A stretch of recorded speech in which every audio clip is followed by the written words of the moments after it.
আসসালামু আলাইকুম রহমতুল্লাহ। প্রিয় বন্ধুরা, এআই মাদ্রাসার পক্ষ থেকে আপনাদের জন্য আজকে পাঠ করতে যাচ্ছি পিনাকি ভট্টাচার্যের লেখা স্বাধীনতা উত্তর বাংলাদেশ বইটির প্রথম খণ্ড।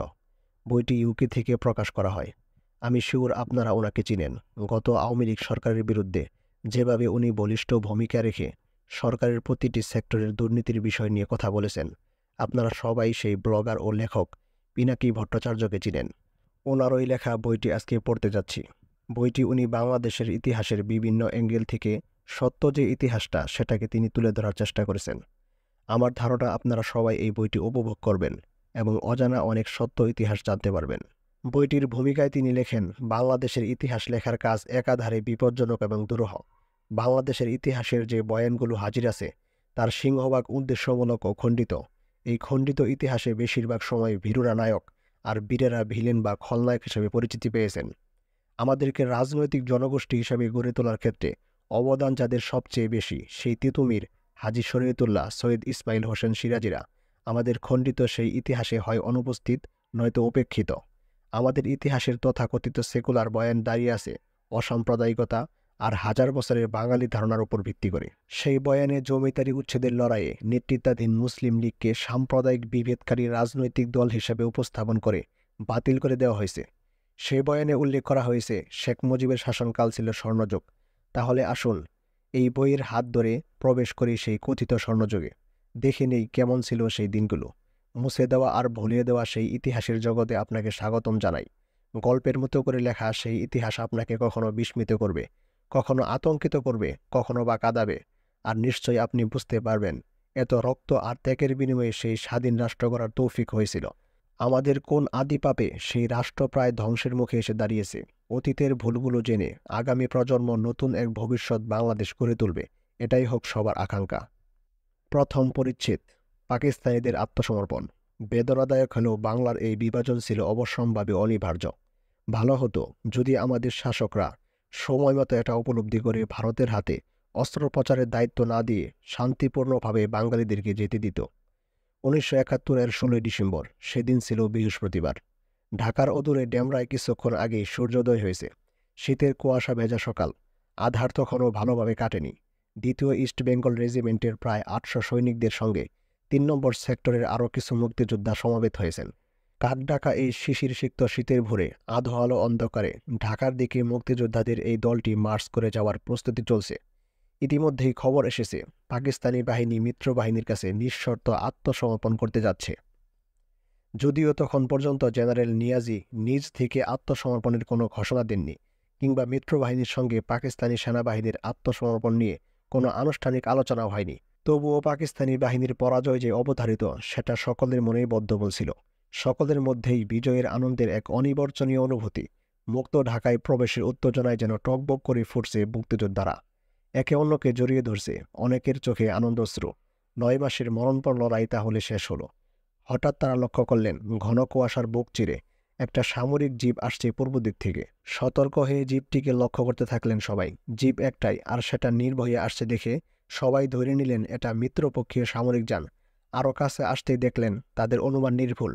জিপে ভারতীয় বাহিনীর ব্রিগেডিয়ার সাবেক সিং, বেসামরিক পোশাকে পাকিস্তানি আর্মি স্পেশাল কমান্ডো ব্যাটালিয়নের মুক্তিযোদ্ধা মেজর হায়দারকে পাশে বসিয়ে ঢাকার দিকে যাচ্ছেন। এই দুইজন বিজয়ী বীর ইতিহাসের সাক্ষী হতে জেনারেল নিয়াজির আত্মসমর্পণের দলিল স্বাক্ষর অনুষ্ঠানে উপস্থিত থাকবেন। কিছুক্ষণ পরে দুজনেই বিজয়ী ভেসে ঢাকায় প্রবেশ করবেন। শত্রুর সঙ্গে এই যুদ্ধে বিজয়ী হলেও কে জানত এর কয়েক বছর পরেই এই দুই বীর নিজ নিজ দেশে সহযোদ্ধাদের হাতে সামরিক অভিযানে নিহত হবেন। নিয়তি নির্ধারণ করে রেখেছিল মেজর হায়দার নিহত হবেন 1975 সালের 7 নভেম্বর জেনারেল খালিদ মোশাররফের সঙ্গে, আর সাবেক সিং নিহত হবেন 1984 সালের স্বর্ণ মন্দিরের ভিতরে শিখ সম্প্রদায়ের স্বাধীনতা সংগ্রামের অন্যতম নেতা জারনাইল সিং ভিন্দ্রাওয়ালের সঙ্গে। জেনারেল সাবেক সিং অবসর নেওয়ার পর ভিন্দ্রাওয়ালের সামরিক উপদেষ্টা হয়েছিলেন। বাংলাদেশের ইতিহাসের সঙ্গে এবং বিজয়ী বীরদের উপাখ্যানের সঙ্গে তাদের ট্র্যাজিক মৃত্যুর শর্ত কি লেখা ছিল? ঢাকা নগরী রক্ষার জন্য পাকিস্তানিদের কোনো সুসংগঠিত বাহিনী ছিল না। আত্মসমর্পণের আগে পদাতিক, প্রকৌশল, অর্ডিন্যান্স, সিগন্যাল, ইলেকট্রিক্যাল ও মেকানিক্যাল ইঞ্জিনিয়ারিং এবং সার্ভিস কর্মী মিলে মোট ফোর্স ছিল 12 কোম্পানি। এছাড়া প্রায় 1500 ইপিসিএএফ, 1800 পুলিশ এবং 300 রাজাকার আলবদর মিলে পাকিস্তানির পক্ষে মোট সংখ্যা ছিল 5,000। এই সৈন্যদের যুদ্ধ করার কোনো ইচ্ছাই ছিল না। তারা নিজ নিজ পজিশনে স্থবির নিশ্চল দাঁড়িয়েছিল এবং ছোট্ট একটা চাপেই ভেঙে পড়ার জন্য প্রস্তুত ছিল। ক্যান্টনমেন্ট বাদে বাকি ঢাকা শহরের রক্ষার দায়িত্ব ছিল পাকিস্তানি ব্রিগেডিয়ার বশিরের উপর। 15 ডিসেম্বর সন্ধ্যায় তিনি জানতে পারেন মিরপুর সেতু অরক্ষিত অবস্থায় আছে। ছড়িয়ে ছিটিয়ে থাকা ফোর্স একত্রিত করে এক কোম্পানি সৈন্য দিয়ে 16 ডিসেম্বর সকালের দিকে মেজর সালামতকে তিনি মিরপুর ব্রিজের সুরক্ষার জন্য পাঠান। এদিকে 16 ডিসেম্বর সকালেও মিরপুর সেতু অরক্ষিত অবস্থায় আছে। এই খবরটা মুক্তিবাহিনীর মাধ্যমে পৌঁছে যায় ভারতীয় কমান্ডোর বাহিনীর কাছে। খবর পেয়ে তারা সকাল হবার কিছু আগেই ঢাকার দিকে রওনা হন। এদের পৌঁছানোর আগেই মেজর সালামত মিরপুর ব্রিজে অবস্থান নিয়ে নেন। ফলে সেখানে পৌঁছে কমান্ডো বাহিনী প্রতিরোধের মুখোমুখি হয়। এই কমান্ডো দলকে অনুসরণ করে পিছনে আসছিলেন 101 কমিউনিকেশন জোনের জেনারেল নাগরা। তাদের অগ্রযাত্রা থেমে গেল সেতু থেকে কিছু দূরে। জেনারেল নাগরার বাহিনীর সাথে ছিলেন মুক্তিযোদ্ধা কাদের সিদ্দিকী স্বয়ং এবং কাদেরিয়া বাহিনীর চৌকস মুক্তিযোদ্ধাদের একটি অগ্রবর্তী দল। জেনারেল গান্ধব সিং নাগরা আর জেনারেল নিয়াজি ব্রিটিশ ইন্ডিয়ান আর্মিতে কোর্সমেট ছিলেন, একসঙ্গে কমিশন পেয়েছিলেন এবং দুজন দুজনের বন্ধু ছিলেন।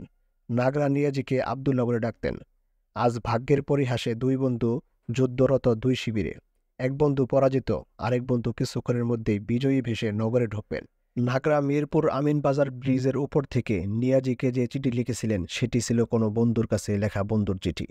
লিখেছিলেন, প্রিয় আবদুল্লাহ, আমি এখানে এসেছি, তোমার খেলা শেষ, আমি পরামর্শ দিচ্ছি, আমার নিরাপত্তায় চলে আসো, আমি তোমার বিষয়টা দেখব, তোমার প্রতিনিধি পাঠাও।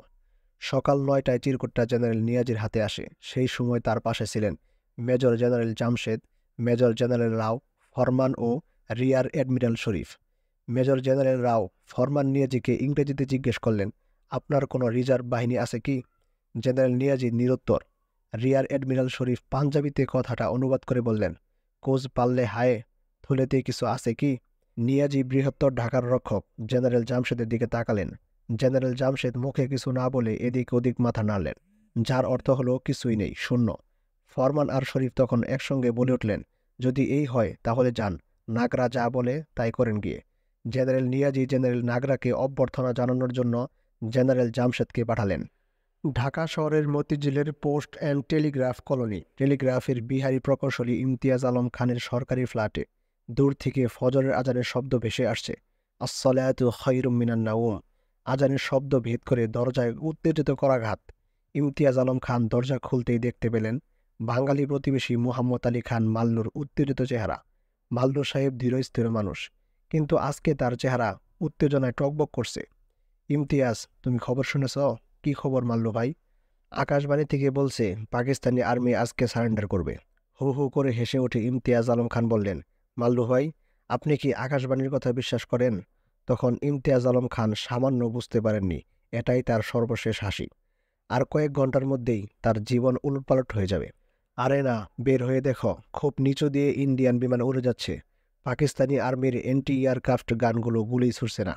ইমতিয়াজ আলম খানের শির দ্বারা দিয়ে ঠান্ডা রক্তস্রোত বয়ে গেল। মুখটা যত সম্ভব স্বাভাবিক রেখে বললেন, মাল্লু ভাই, এটা কিভাবে সম্ভব? ইন্ডিয়ান আর্মি তো ঢাকা পর্যন্ত এখনও পৌঁছাতে পারেনি। আর কার কাছেই বা নিয়াজি সারেন্ডার করবে?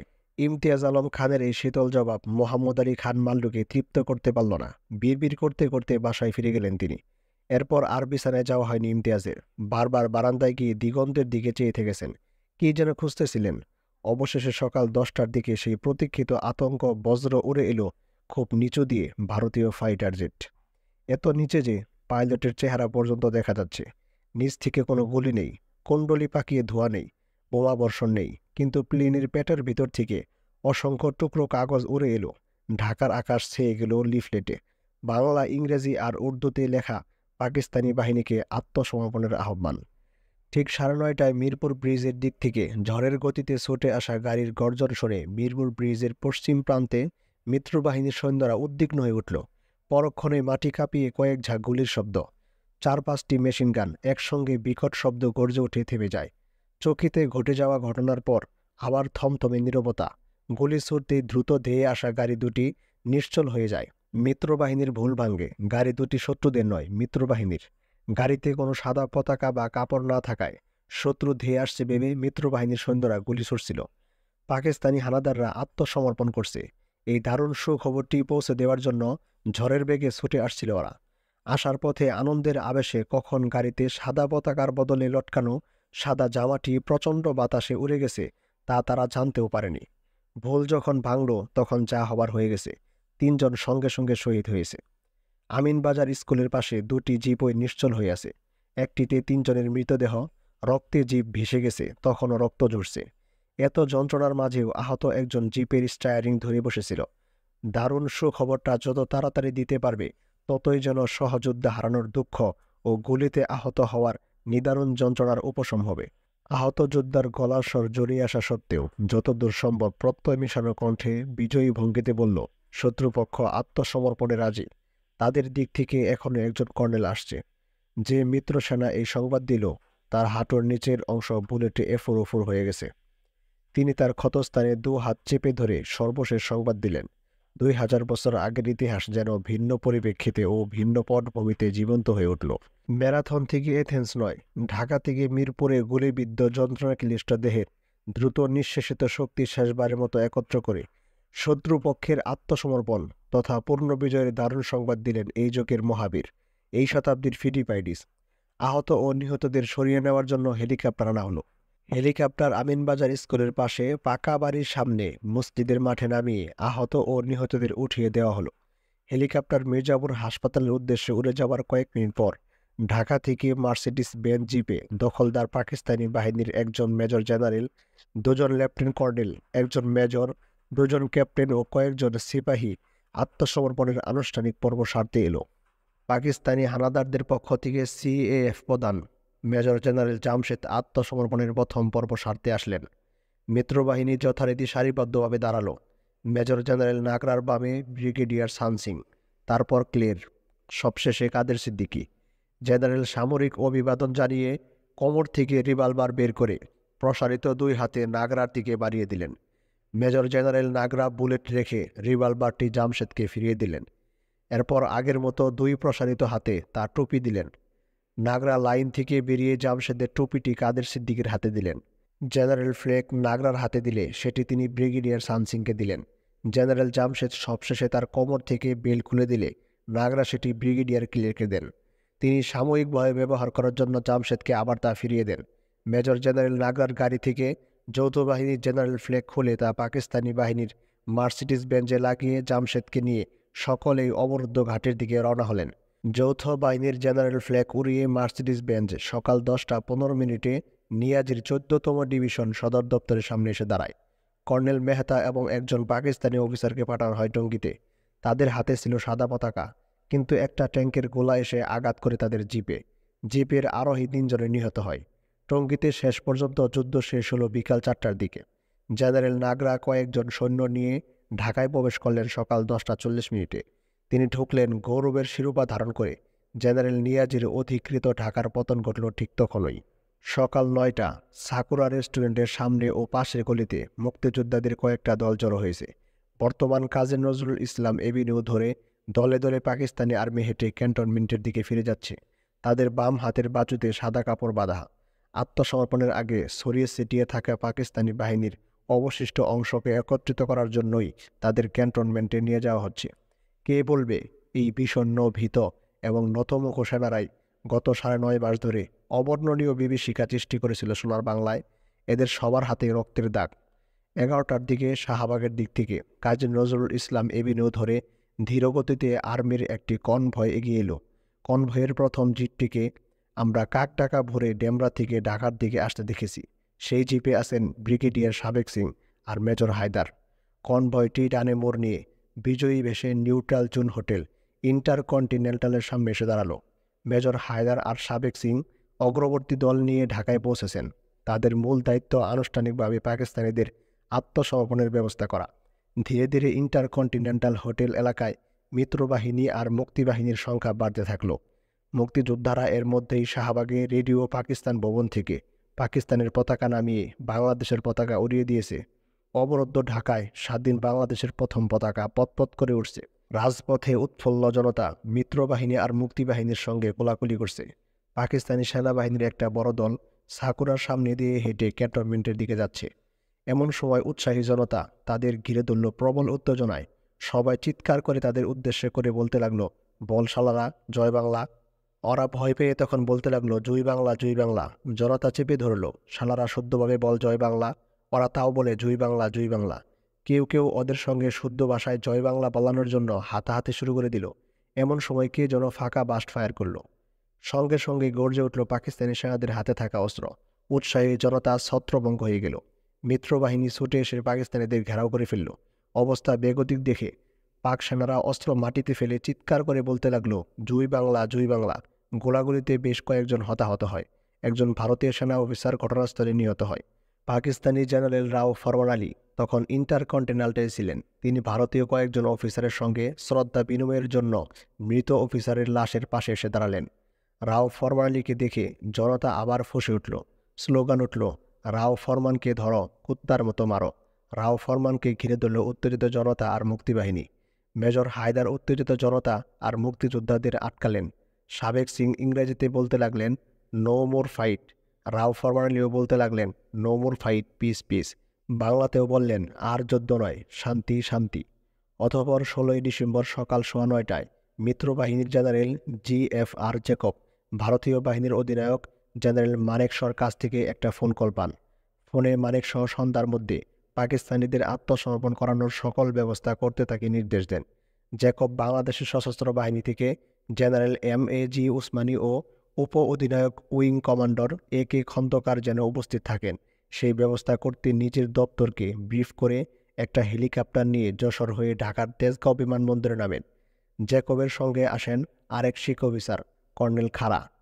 পাকিস্তান ইস্ট কমান্ডের chief of staff brigadier Bakar Siddiqui জ্যাকবকে বিমানবন্দর থেকে জেনারেল নিয়াজি ঢাকা ক্যান্টনমেন্টের দপ্তরে নিয়ে আসেন।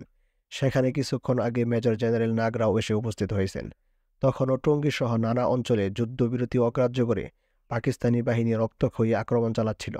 জ্যাকব সেই পরিস্থিতি সামাল দেওয়ার জন্য নিয়াজিকে বললেন, তিনি যেন এই লড়াই বন্ধের নির্দেশ দিয়ে একটা ওয়ার্ডার ইস্যু করেন।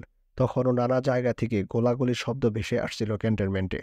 জেনারেল জ্যাকব ভারতের প্যারাশুট রেজিমেন্ট ও একটা পাকিস্তানি ইউনিট দিয়ে জেনারেল আরোরাকে রেসকোর্স ময়দানে গার্ড অব অনার প্রদানের ব্যবস্থা করতে বলেন জেনারেল আরোরাকে। কর্নেল খাড়া আত্মসমর্পণের শর্ত জেনারেল নিয়াজিকে পাঠ করে শোনান। নিয়াজির দুই চোখ থেকে জর্জর করে পানি পড়তে থাকে। ঘরে নেমে আসে শুষার নীরবতা। যে দম্ভ নিয়ে অবর্ণনীয় অত্যাচার আর গণহত্যার নির্মম ইতিহাস তৈরি করেছিল পাকিস্তানি বাহিনী, জেনারেল নিয়াজির চোখের পানিতেই তা ভেসে যাবার কোনো কারণ ছিল না। পাকিস্তানি বাহিনীর জন্য আরও চূড়ান্ত অপমান অপেক্ষা করছিল। লাঞ্চের সময় হয়ে যায়। জ্যাকবকে সঙ্গে নিয়ে জেনারেল নিয়াজি আর্মি মেসে লাঞ্চ সারতে যান। তাদের সঙ্গী হন ব্রিটিশ অবজারভার এর সাংবাদিক গেভিন ইয়াং। মুরগির রোস্ট দিয়ে মেইন কোর্সের স্বাভাবিক খাবার পরিবেশন করা হয়েছে। পাকিস্তানি অফিসাররা স্বাভাবিকভাবে খোশগল্প করতে করতে দুপুরের ভোজ সারছেন। জেনারেল জ্যাকব আর কর্নেল খাড়া এক কোণে থেকে দাঁড়িয়ে দেখছিলেন। দ্য ভিঞ্চি এই ছবিটি আঁকলে হয়তোবা নাম দিতেন দ্য লাস্ট লাঞ্চ। ভিঞ্চি না থাকলেও খ্যাতিমান সাংবাদিক গেভিন ইয়াং ছিলেন। তিনি পরের দিন ব্রিটিশ অবজারভারে এই লাঞ্চ নিয়ে বিশাল নিউজ করলেন। তার শিরোনাম ছিল দ্য সারেন্ডার লাঞ্চ। লাঞ্চ শেষ করার পর জেনারেল নিয়াজিকে নিয়ে জেনারেল জ্যাকব বেলা 3টার দিকে তেজগাঁও এয়ারপোর্টে যান জেনারেল আরোরাকে রিসিভ করার জন্য। এরই মধ্যে নানা দিক থেকে মুক্তিযোদ্ধারা ঢাকায় ঢুকে পড়তে শুরু করেছে। চারিদিক থেকে হালকা অস্ত্রের বিচ্ছিন্ন গোলাগুলি শব্দ ভেসে আসছে। নিয়াজিকে বহনকারী গাড়িকে সশস্ত্র মুক্তিযোদ্ধারা আটকে দেয়। কেউ কেউ গাড়ির বনেটের উপর ঝাঁপিয়ে পড়ে। শিখ অফিসার গাড়ির ভিতর থেকে তার মাথা বের করে বলেন, নিয়াজি ভারতীয় সেনাবাহিনীর হাতে বন্দী আছে। তাদের এভাবে বাধা দেওয়া মুক্তিযোদ্ধাদের উচিত হচ্ছে না। মুক্তিবাহিনী ভারতীয় বাহিনীকে চিনতে পেরে নিয়াজিকে ছেড়ে দেয়। এয়ারফিল্ডে নিয়াজিকে নিয়ে পৌঁছালেও বিপদ কাটে না। অসংখ্য মুক্তিবাহিনীর সদস্যরা ঢাকায় পৌঁছে গেছে, কিন্তু তখন পর্যন্ত ভারতীয় সেনা ঢাকায় এসে পৌঁছায়নি। এই পরিস্থিতিতে নিয়াজিকে অক্ষত কিভাবে রেসকোর্স ময়দানে নিয়ে যাওয়া হবে, তখন সেটাই বড় দুশ্চিন্তা। এরই মধ্যে এয়ারপোর্টে এক ট্রাক বোঝাই মুক্তিযোদ্ধা এসে দাঁড়ায়। জ্যাকব প্রমাদ গুনেন। ঝটপট সেই ট্রাক থেকে 3 জন সশস্ত্র মুক্তিযোদ্ধা নেমে আসেন। সামনে দুজনের পিছনে বলিষ্ঠ চেহারার এক যুবক জ্যাকব আর নিয়াজির দিকে দৃঢ় পদক্ষেপে হেঁটে আসতে থাকেন। যুবকের কাঁধে মেজর এবং জেনারেলের র্যাঙ্ক ব্যাজ লাগানো আছে। কাছে আসতেই জ্যাকব তাকে চিনলেন। তিনি কাদের সিদ্দিকী, যিনি তার বীরত্বের জন্য ইতিমধ্যে বাঘ-হাকাদের নামে খ্যাত হয়েছেন। দেশের মধ্যে থেকে শত্রু বাহিনীর অস্ত্র কিনে নিয়ে এক বিপুল শক্তিধর বাহিনী গড়ে তুলে যুদ্ধ করে গেছেন এই যুবক। জ্যাকব নিয়াজিকে পিছনে রেখে কাদের সিদ্দিকীর দিকে এগিয়ে যান। তিনি কাদের সিদ্দিকীকে বলেন, আত্মসমর্পণের জন্য নিয়াজিকে বেঁচে থাকতে হবে। জেনারেল নিয়াজি নির্লজ্জের মতো কাদের সিদ্দিকীর দিকে হাত বাড়িয়ে দেন। নিশ্চুপ দাঁড়িয়ে থাকেন বাঘা কাদের। ভারতীয় কমান্ডার নাগরা কাদের সিদ্দিককে দুবার বলেন, টাইগার, পরাজিতের সঙ্গে হাত মিলাও। কাদের সিদ্দিকী বলেন, নারীদের সম্মান হরণকারী খুনির সঙ্গে হাত মিলালে আল্লাহ আমাকে ক্ষমা করবেন না। পিছনে ঘুরে কাদের সিদ্দিকী দৃঢ় পদক্ষেপে টাকের দিকে ফিরে যান। মুক্তিবাহিনীর তরফ থেকে কে থাকবেন আত্মসমর্পণ অনুষ্ঠানে সেটা তখনও স্থির হয়নি। মুক্তিযুদ্ধের সর্বাধিনায়ক জেনারেল ওসমানী আছেন রণাঙ্গন পরিদর্শনে। তিনি ভারতীয় সেনাবাহিনীর ব্রিগেডিয়ার উজ্জ্বল গুপ্ত আর বাংলাদেশ সেনাবাহিনীর লেফটেন্যান্ট কর্নেল আব্দুর রবকে নিয়ে বাংলাদেশের অভ্যন্তরে সিলেট মুক্ত এলাকা পরিদর্শনে গেছেন। 13ই ডিসেম্বর ওসমানী এই সফরের পরিকল্পনা করেন। যুদ্ধ পরিস্থিতি যেভাবে অগ্রসর হচ্ছে তাতে এখন মুক্তিযুদ্ধের সর্বাধিনায়কের বাহিরে যাওয়া ঠিক হবে না। এই মর্মে মুক্তিযুদ্ধের উপ অধিনায়ক এ.কে খন্দকার পরামর্শ দিলেও ওসমানী সেটায় কর্ণপাত করেননি। 13ই ডিসেম্বর বিকালে মুক্ত হয়েছে কুমিল্লা। একটা M8 হেলিকপ্টারে করে ব্রিগেডিয়ার গুপ্তের তত্ত্বাবধানে কুমিল্লা পৌঁছেন শেখ কামাল, ডাক্তার জাফরুল্লাহ চৌধুরী, জেনারেল ওসমানী আর মুক্তিবাহিনীর chief of staff general M.A. রব। বিশ্রামের জন্য কুমিল্লা সার্কিট হাউসে পৌঁছে সবাই হতভম্ব। ওসমানী সাহেবকে হাত বাড়িয়ে রিসিভ করছেন কয়েকজন ভারতীয় বাঙালি। একে একে তারা পরিচয় দিলেন, আমি মুখার্জি IAS, আমি গাঙ্গুলি IPS ইত্যাদি। ওনারা বললেন কেন্দ্রীয় সরকারের নির্দেশে তারা গতকাল এখানে পৌঁছেছেন কুমিল্লা মুক্ত হওয়ার সঙ্গে সঙ্গেই। তারা শহরের আইন শৃঙ্খলা রক্ষা ও নিরাপত্তা সমন্বয় করবেন। 16ই ডিসেম্বর সকালে ব্রিগেডিয়ার গুপ্ত বললেন, আজ ঢাকায় পাকিস্তানি সেনারা আত্মসমর্পণ করবে। আশ্চর্য হয়ে ওসমানী চুপ করে গেলেন, কোনো কথা বলছেন না। জেনারেল ওসমানীর এডিসি শেখ মুজিবের বড় ছেলে শেখ কামাল জাফরুল্লাহ চৌধুরীকে বলল, স্যার কখন রওনা হবেন তা তো বলছেন না। জাফর ভাই, আপনি যান, জিজ্ঞেস করে সময় জেনে নিন। অধীর আগ্রহে আমরা সবাই অপেক্ষা করছি। ডক্টর জাফরুল্লাহ জিজ্ঞেস করায় ওসমানী সাহেব ইংরেজিতে বললেন, ঢাকার পথে রওনা হওয়ার জন্য কলকাতা থেকে প্রধানমন্ত্রী তাজউদ্দিন সাহেবের কোনো নির্দেশ পাইনি। আপনাকে অর্ডার দিবে কে? আপনি তো মুক্তিযুদ্ধের সর্বাধিনায়ক। জাফরুল্লাহ বললেন, যুদ্ধক্ষেত্রে আমি সর্বাধিনায়ক, কিন্তু মূল আদেশ আসে মন্ত্রিসভা থেকে, প্রধানমন্ত্রী জনাব তাজউদ্দিন আহমেদের বরাতে। বিষণ্ণ মুখে বললেন জেনারেল ওসমানী। তিনি আসন্ন ঢাকা পতনের সংবাদ জানেন এবং প্রবাসী সরকারের নির্দেশের অপেক্ষায় আছেন। সঙ্গীদের অস্থিরতা দ্রুত বাড়ছে আর বাড়ছে। শেখ কামাল বারবার ডক্টর জাফরুল্লাহকে চাপ দিচ্ছেন আবার ভালো করে বুঝিয়ে বলে ওসমানী সাহেবকে রাজি করাতে ঢাকা রওনা হওয়ার জন্য। ঘণ্টাখানেক পর জেনারেল ওসমানী অত্যন্ত বেদনাতাড়িত কণ্ঠে বললেন, আমার ঢাকার পথে অগ্রসর হওয়ার নির্দেশ নেই। আমাকে বলা হয়েছে পরে প্রবাসী সরকারের সঙ্গে একযোগে ঢাকা যেতে। দিনক্ষণ তাজউদ্দিন সাহেব জানাবেন, গণতন্ত্রের আচরণে যুদ্ধের সেনাপতি প্রধানমন্ত্রীর অধীন, এটাই সংবিধান। তিনি ব্রিগেডিয়ার গুপ্তকে ডেকে জিজ্ঞেস করলেন, সিলেটের কী অবস্থা? তিনি বললেন, সিলেটের অবস্থা খুবই ভালো, কোনো সমস্যা নেই। তাহলে চলুন আমরা সিলেটে যাই। সেখানে গিয়ে আমার বাবা মায়ের কবর জিয়ারত করব। শাহজালালের পূর্ণ মাজারে আমার পূর্বপুরুষরা আছেন। জেনারেল ওসমানী শেখ কামালকে ডেকে সবাইকে তৈরি হতে বললেন। আধা ঘন্টার মধ্যে হেলিকপ্টার আকাশে উঠল। আকাশ একদম পরিষ্কার। হেলিকপ্টারের যাত্রী হলো জেনারেল ওসমানী এবং তার এডিসি শেখ কামাল, মুক্তিবাহিনীর chief of staff general M.A. রব, রিপোর্টার আল্লামা, ব্রিগেডিয়ার গুপ্ত, ভারতীয় 2 পাইলট এবং ডক্টর জাফরুল্লাহ চৌধুরী। কেউ কথা বলছেন না, সবাই নীরব। অতর্কিত একটি প্লেন এসে হেলিকপ্টারের চারিদিকে চক্কর দিয়ে চলে গেল। হঠাৎ গোলা বিস্ফোরণের আওয়াজ, ভিতরে জেনারেল রবের আর্তনাদ। তখন পাইলট চিৎকার করে বলল, আমাদের উপর হামলা করা হয়েছে। রবের উরুতে গোলার আঘাতের পরপরই তার কার্ডিয়াক অ্যারেস্ট হলো। Doctor Zafrullah external cardiac message দিতে শুরু করলেন। পাইলট চিৎকার করে বললেন, ওয়েল ট্যাঙ্ক হিট হয়েছে, তেল বেরিয়ে যাচ্ছে, আমি বড়জোর 10 মিনিট উঠতে পারবো। প্রিয় বন্ধুরা, যারা এখনও চ্যানেলটি সাবস্ক্রাইব করেননি, অনুরোধ করব প্লিজ সাবস্ক্রাইব করে দিন। যারা করেছেন তাদেরকে অসংখ্য ধন্যবাদ। এই কথা বলার পর পাইলট গুনতে শুরু করলেন। তিনি 1 থেকে 10 পর্যন্ত গুনলেন। এভাবেই পাইলট মিনিট গুনছে। উদ্বিগ্ন ও চিন্তিত পাইলট। ধীরস্থিরভাবে পাইলটের আসনে বসা অন্য পাইলট। ওসমানী সাহেব লাফ দিয়ে উঠে অয়েল ট্যাঙ্কের কাছে গিয়ে দাঁড়িয়ে চিৎকার করে বললেন, Zafrullah, give me your jacket. Doctor Zafrullah গায়ের জ্যাকেটটা ছুঁড়ে দিল। ওসমানী সাহেব ওটা নিয়ে অয়েল ট্যাঙ্কের ফুটা বন্ধের জন্য চেষ্টা করতে থাকলেন। তিনি ইংরেজিতে বললেন, ভয় পেও না বাছারা, আমি সিলেটকে আমার হাতের তালুর মতো চিনি। যে বিমানটি থেকে নিখুঁতভাবে হেলিকপ্টারের অয়েল ট্যাঙ্কারে গুলি ছোড়া হয়েছিল তা পাকিস্তানি ছিল না, এটা নিশ্চিত। পাকিস্তানের সব বিমান কয়েকদিন আগে ধ্বংস হয়েছে কিংবা গ্রাউন্ডেড করা হয়েছে। তাই আক্রমণকারী বিমানটি ভারতীয় হওয়ার সম্ভাবনা সবচেয়ে বেশি। গোলা ছুড়ে সেটা হয়তো গুয়াহাটির পথে চলে গেছে। জেনারেল ওসমানী চিৎকার করে নিচে একটা জায়গার দিকে আঙ্গুল দেখিয়ে বললেন, এইখানে নামো। শত্রুর গুলির স্বাদ নেওয়ার জন্য আমাকে প্রথম নামতে দাও, যদি কোনো শত্রু এখনও থেকে থাকে। এই বলে তিনি তরুণের মতো হেলিকপ্টার থেকে লাফ দিয়ে নামলেন। হঠাৎ গ্রামবাসী এসে ওসমানী সাহেবকে ঘিরে ধরল। দুশমন আইছে রে বা, দুশমন আইছে রে। পরক্ষণেই ভালো করে তাকিয়ে দেখে হঠাৎ চিৎকার করে বলে উঠল, আমাদের কর্নেল সাহেব রে বা, আমাদের কর্নেল সাহেব। গ্রামবাসী জেনারেল ওসমানকে ঘিরে নাচতে শুরু করল। জনতার বিজয় উল্লাসে যেন জেনারেল রবের ঘুম ভাঙল। তিনি চোখ খুলে তাকালেন, সবার মুখে হাসি।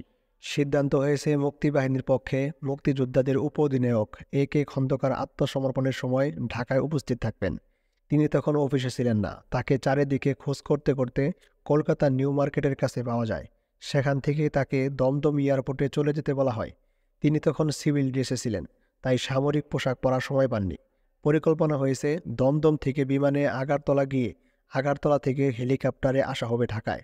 ঢাকার বিমানবন্দরে বিমান ল্যান্ড করার অবস্থা ছিল না। ইতিমধ্যেই ভারতীয় বিমান বাহিনীর আক্রমণে তা বিধ্বস্ত হয়েছে। দমদম এয়ারপোর্টে AK খন্দকার দেখেন মিত্রবাহিনীর কমান্ডার জেনারেল অরোরা সস্ত্রীক বিমানে উঠছেন। অরোরা তার স্ত্রীকে নিয়ে ঢাকায় আসছেন তা ভারতীয় বাহিনীর জেনারেল জ্যাকব জানতে পারেন অরোরার স্ত্রী ভান্তি অরোরার কাছ থেকে। মিসেস ভান্তি অরোরা গর্বভরে জেনারেল জ্যাকবকে জানিয়েছিলেন তিনি আত্মসমর্পণের অনুষ্ঠানে অরোরার পাশেই থাকবেন। রণাঙ্গনে স্ত্রীকে নিয়ে না আসার জন্য জ্যাকবের অনুরোধ অরোরা পাত্তা দেননি। তিনি তার সামরিক জীবনের সবচেয়ে শৌর্যমণ্ডিত অধ্যায়ের জন্য সার্বিক প্রস্তুতি নিয়েছেন। স্ত্রীকে রণাঙ্গনে নিয়ে যাওয়াটাও তার অংশ। তিনি সেদিন কলকাতা থেকে গাঢ় কালো কালির একটি কলম কিনেছিলেন আত্মসমর্পণের দলিলে স্বাক্ষর করার জন্য। বিকেল 4টায় 5টি MI-4 ও 4টি LO-8 হেলিকপ্টারের বহর ঢাকায় ল্যান্ড করে। এই বহরে বেগুনি রঙের শাড়ি পরিহিতা মিসেস অরোরার সঙ্গে ছিলেন general Aurora, air marshal Dhawan, vice admiral Krishna, general Sagat Singh আর মুক্তিবাহিনীর উপপ্রধান wing commander AK Khandakar. General Jacob আর জেনারেল নিয়াজি তাদের অভ্যর্থনা জানানোর জন্য এয়ারপোর্টে উপস্থিত ছিলেন। তাদের সঙ্গে ছিলেন মেজর হায়দার আর সাবেক সিং। এয়ারপোর্টের নিরাপত্তার দায়িত্বে ছিলেন মিত্রবাহিনী। তেজগাঁও থেকে সরাসরি জিপের বহর ভারতীয় ও বাংলাদেশি সেনা কর্মকর্তাদের নিয়ে রমনার দিকে রওনা দেয়। রাস্তায় জনতার উপচে পড়া ভিড়, কনভয়ের গতি স্লো। জিপের আরোহীরা লক্ষ্য করেন চারিদিকে হাজার হাজার উচ্ছ্বাসিত মানুষ রাস্তায় বেরিয়ে এসেছে। সকলের চোখে মুখে অপর আনন্দ। 9 মাসের রক্তক্ষয়ী যুদ্ধের সাক্ষী এই অবরুদ্ধ ঢাকা শহরে আজ মুক্তির আনন্দ। পথে পথে তারা ঘিরে ধরেছেন মুক্তিযোদ্ধাদের, হাত মিলাচ্ছেন, সহোদরের মতো বুকে জড়িয়ে ধরছেন। মুহুর্মুহ উল্লাসে ফেটে পড়ছেন সবাই। এক অপার্থিব আনন্দ তাদের চোখে মুখে। মেজর হায়দারের জিপটি ভিড় ঠেলে অনেক সামনে এগিয়ে গেল। বিকাল প্রায় 4:45টা। মিত্রবাহিনী আর পাকিস্তানি সেনাবাহিনীর শীর্ষ কমান্ডারদের কনভয় রেসকোর্সের পাশে রাস্তায় পৌঁছায়। রমনায় ততক্ষণে জনতার ভিড়। সেই ভিড় ঠেলে সামনে আগানো অনেক মুশকিল। নিয়াজির দিকে বর্ষিত হচ্ছিল বিভিন্ন গালি ও তিরস্কার। নিয়াজিকে জনতা ছিনিয়ে নিয়ে যায় কিনা সেই আশঙ্কা ছিল সবার। মিত্রবাহিনীকে দিয়ে একটা নিরাপত্তা বেষ্টনী তৈরি করা হলো। ভিড় ঠেলে এগিয়ে এলেন রাইফেল কাঁধে ঝুলানো কালো চামড়ার জ্যাকেটের কলার উঁচিয়ে এক বীরপুরুষ মুক্তিযোদ্ধা, মেজর ATM হায়দার। একপাশে জেনারেল অরোরা, মাঝে নিয়াজিকে রেখে মেজর হায়দার ভিড় ঠেলে নিরাপত্তা বেষ্টনীর ভিতরে ঢুকলেন। এরপর এগিয়ে গেলেন আত্মসমর্পণ টেবিলের দিকে। ঢাকা ক্লাব থেকে একটা টেবিল আর 2টো চেয়ার আনা হয়েছিল। সেখানেই বসলেন 2 কমান্ডার, একজন বিজয়ী আর একজন পরাজিত। টেবিলে রাখা হয় আত্মসমর্পণের দলিল। অনেক শখ করে কিনে আনা কলমটি এগিয়ে দিলেন জেনারেল অরোরা। স্বাক্ষর করতে গিয়ে জেনারেল নিয়াজি দেখলেন কালি আসছে না। 2-2বার ঝাঁকিয়ে নিয়ে আবার চেষ্টা করায় অবশেষে কালি এলো। এই চরম অসম্মানের দলিল স্বাক্ষর করার সময়ে নিয়াজির গলা শুকিয়ে যাওয়া স্বাভাবিক ছিল। সঙ্গে সঙ্গে কলমের কালিও হয়তো শুকিয়ে গিয়েছিল। আত্মসমর্পণের দলিল প্রথম স্বাক্ষর করলেন জেনারেল নিয়াজি, তারপর স্বাক্ষর করলেন জেনারেল অরোরা। জেনারেল নিয়াজি দাঁড়িয়ে কাঁধ থেকে প্লেট খুলে ফেললেন এবং ল্যানিয়ার্ড সহ রিভলভার জেনারেল অরোরার হাতে তুলে দিলেন। জেনারেল নিয়াজির চোখে তখন অশ্রু। ঘড়ির কাঁটায় 4:55। এরপর পরাজিত পাকিস্তানি সেনাবাহিনীর বাকি সকল সদস্য অস্ত্র সমর্পণ ও বেজ খোলার আনুষ্ঠানিকতা পালন করলেন। ঢাকা শহরের সমস্ত বাড়িতে গাঢ় সবুজের মধ্যে হলুদ রঙে রাঙানো বাংলাদেশের মানচিত্র অঙ্কিত পতাকা উড়তে শুরু করল। রমনা রেসকোর্সের এই ময়দানেই শেখ মুজিব 7ই মার্চে তার ঐতিহাসিক ঘোষণা দিয়েছিলেন, 7 কোটি মানুষকে দাবায় রাখতে পারবা না। কি অপূর্ব সংযোগ! সবকিছুই ঠিকঠাক হলো, কিন্তু মিসেস ভ্রান্তি অরোরার জন্য আরেকটা অতিরিক্ত চেয়ার ছিল না। ভারতের সামরিক ইতিহাসে অভূতপূর্ব ঘটনাটি আর ঘটল না। পাকিস্তানি জেনারেলের আত্মসমর্পণের সময় বীর ভারতীয় জেনারেল স্বামীর বাহুলগ্না হয়ে থাকার স্বপ্নটা তার অপূর্ণ রয়ে গেল। একজন ফরাসি সাংবাদিক এসে জেনারেল নিয়াজিকে জিজ্ঞেস করলেন, এখন আপনার অনুভূতি কি? জবাবে নিয়াজি বললেন, আমি অবসন্ন। পাশে থেকে অরুরা জেনারেল নিয়াজির সমর্থনে এগিয়ে এসে বললেন, এক চরম বৈরী পরিবেশে তাকে এক অসম্ভব দায়িত্ব পালন করতে হয়েছে। কোনো জেনারেলই এই পরিস্থিতিতে এর চেয়ে ভালো করতে পারতেন না। পাকিস্তানের এককালের লৌহমানব ফিল্ড মার্শাল আইয়ুব খান সেই রাতে ইতিহাসের সেই সমাপনী পর্বে তার রোজনামচায় লেখেন, বেদনাদায়ক হলেও বাঙালির এই বিভাজন ছিল অবশ্যম্ভাবী ও অনিবার্য। বিপুল সংখ্যাগরিষ্ঠ জনতা এই কুহসী বিশ্বাসে মজে ছিল যে পশ্চিম পাকিস্তানিরা তাদের শত্রু। ভালো হতো যদি আমাদের শাসকরা সময় মতো এটা উপলব্ধি করে ভারতের হাতে এর অস্ত্রোপচারের দায়িত্ব না দিয়ে শান্তিপূর্ণভাবে বাঙালিদেরকে যেতে দিত। প্রিয় বন্ধুরা, এই ছিল আমাদের আজকের পর্ব। আশা করি আপনাদের কাছে অনেক ভালো লেগেছে। আপনাদের মতামত ও পরামর্শ আমাদের কাছে অত্যন্ত মূল্যবান, তাই কমেন্ট সেকশনে আপনার মতামতটি জানাতে ভুলবেন না। যদি এই অডিও বুকটি আপনার কাছে ভালো লাগে তাহলে লাইক দিন, শেয়ার করুন এবং অবশ্যই চ্যানেলটি সাবস্ক্রাইব করুন এবং পাশে থাকা বেল আইকনটি ক্লিক করে দিন, যাতে পরবর্তী পর্বগুলো আপনি মিস না করেন। আমরা আবার ফিরে আসব নতুন পর্ব নিয়ে। ততক্ষণ পর্যন্ত নিজের ও পরিবারের খেয়াল রাখুন। ধন্যবাদ সবাইকে। আসসালামু আলাইকুম ওয়া রাহমাতুল্লাহ।